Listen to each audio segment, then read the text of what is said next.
어.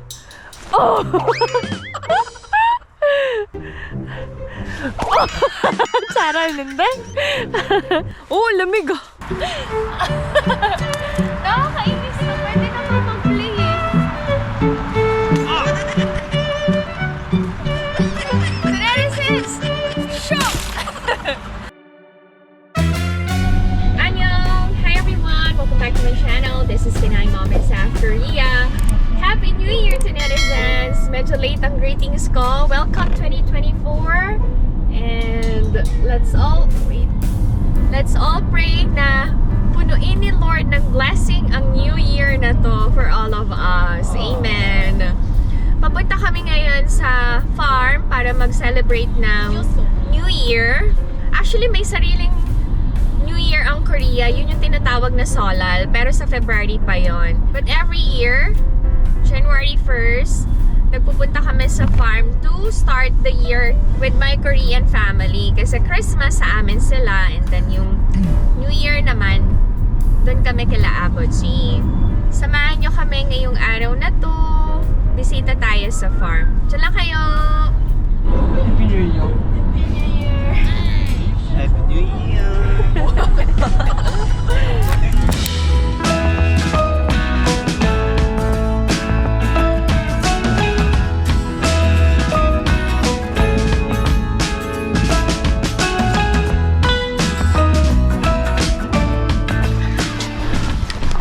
안녕하세요.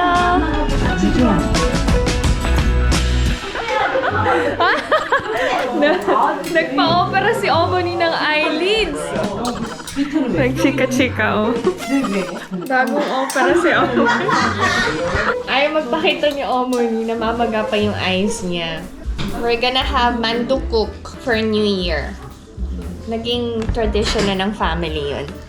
Actually, kinakainin pag Korean New Year. Pero dahil dumating ako sa family na, sineselebrate na rin ang New Year.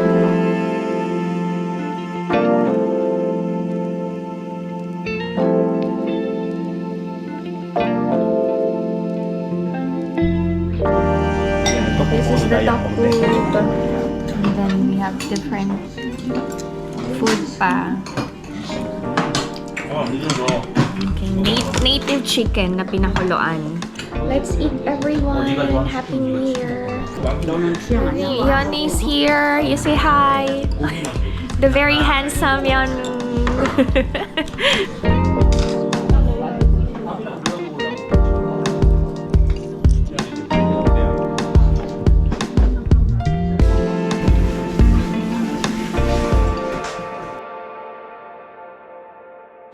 Traditional drink na ginawa ni Omoni.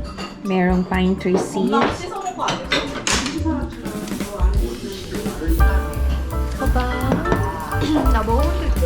I'm gonna wash the dishes na.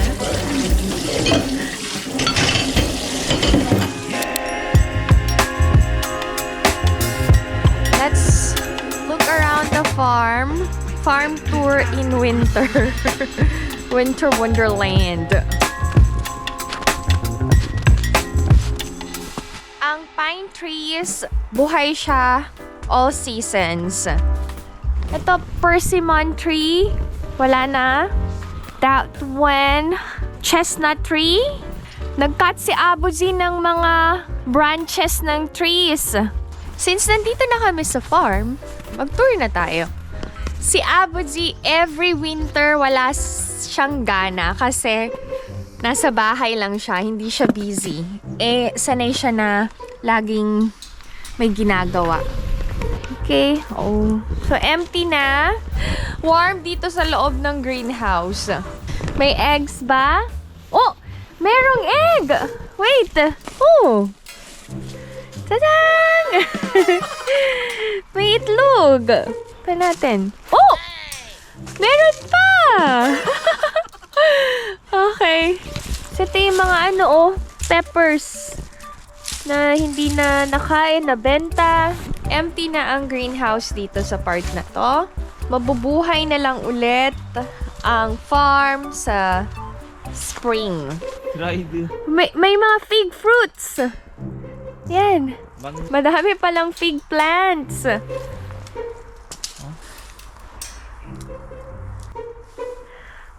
Ayaw. Ayaw ko yan. Dami oh. Nag-dry na lang.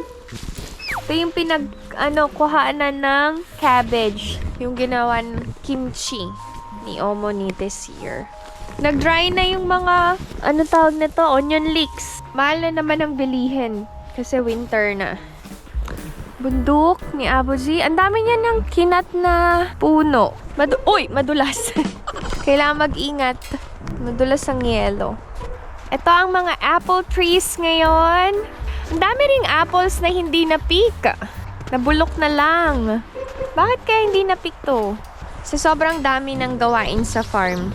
Hindi na din nila lahat na pitas. Naabutan na ng taglamig. Until now ba may apples pa rin? Yes, may binibenta pa ring apples dito sa farm. Sa mga nasa Korea and gustong umorder, kontakin nyo lang ako. Ang daming kinat ni Apo siya. Nag-clear ng mountain si Apo G. Ang maple trees, nag-dry na yung mga dahon. Maganda to kapag autumn eh. Kailangan talaga pang winter boots ka eh. Kasi papasukan ng tubig yung sapatos. Batayin natin si Alex ng yelo. Pa!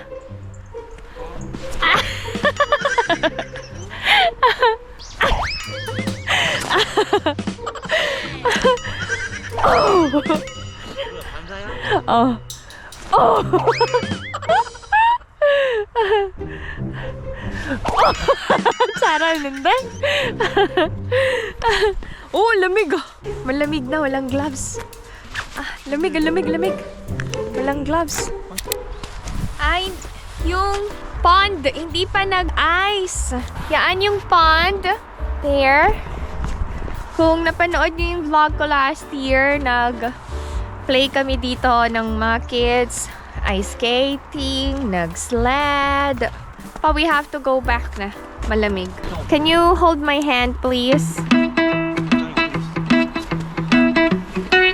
Thank you.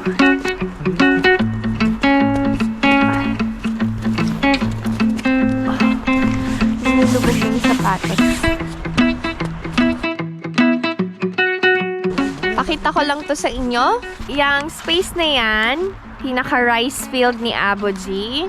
Actually, meron pa dun sa kabilang side. Yung nandito, pang personal consumption namin. Actually, yung rice grain na tinatanim nila, pang personal consumption lang talaga.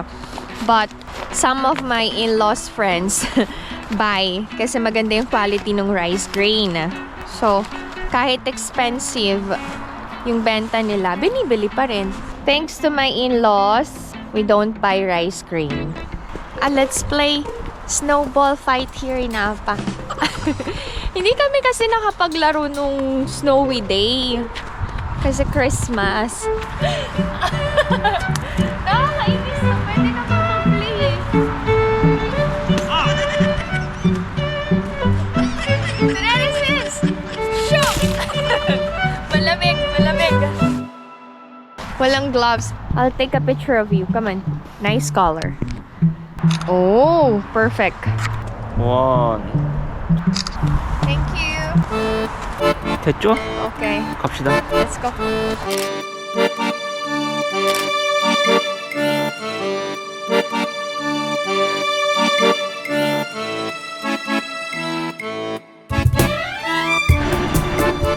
Dito malinis ang greenhouse. Ang putik. Dry na dry ang lupa dito ngayon, no? So, in winter, wala talagang laman ang farm. Kundi yung mga apple trees, persimmon trees, pear trees, chestnut, and walnut trees. Mawarm dito sa loob ng greenhouse. Si Omo ni namamaga pa yung mata niya. Kaya ayaw niya magpakita. Bagong kulot. May bangs pa. Ito rin. Okay, empty. Hindi masyado malamig today. Pero kapag naghawa ka ng snow and magtatagal yung kamay mo na walang gloves, malalamigan ka talaga. Alam niyo, ang tip na nakuha ko kay Omoni, para daw warm ang katawan, lagi daw tatakpan yung batok and leeg. So, mapapansin nyo, palagi akong may muffler or scarf. Totoo naman. Di bale nang mawala ang gloves. Wag lang yung pang takip sa leeg. Panglinis ng putik.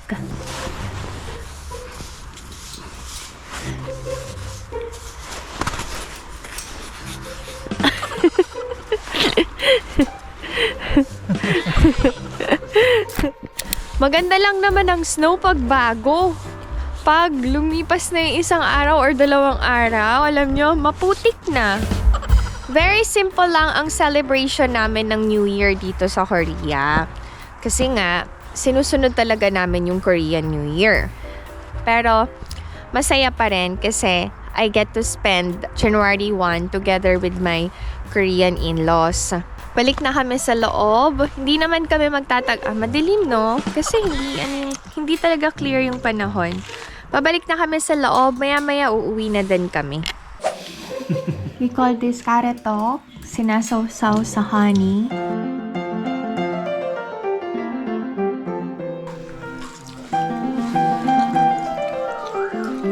Favorite merienda to ni Ina.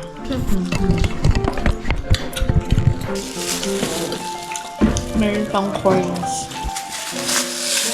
More. Mahilig kaya ako sa mais. Lemon, no? Kailangang i-push.